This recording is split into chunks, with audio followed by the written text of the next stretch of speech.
अस्सलाम वालेकुम दोस्तों, अज संगत ते त्रै दौड़े तुहाडी नज़र कर रहे हैं। बड़ी तवज्जो नाल सुन सो कि सारी उम्र जफा दी नगरी विच अपना मंशूर वफा रखिया है।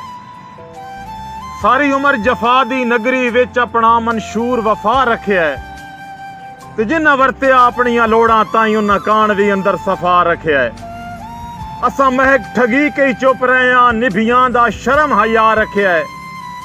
नहीं वेख्या नफियां घाटियां नूं संगतां विच दिल दरिया रखिया है। ते इहदे नाल ही अगे संगत दा दूजा दौड़ा पेश कर रहे हैं कि हो वैंदी है परख खसीलां दी जदां लगदे न किल मैदान विच।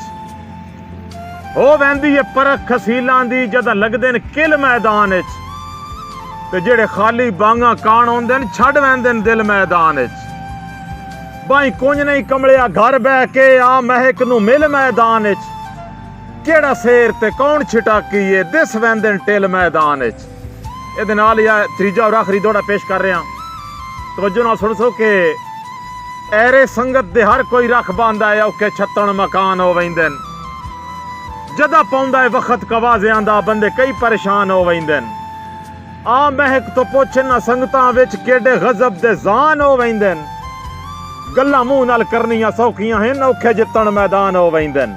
अगर दौड़े पसंद आए तो मेरे चैनल को सब्सक्राइब करके बहना। बहुत शुक्रिया, मेहरबानी।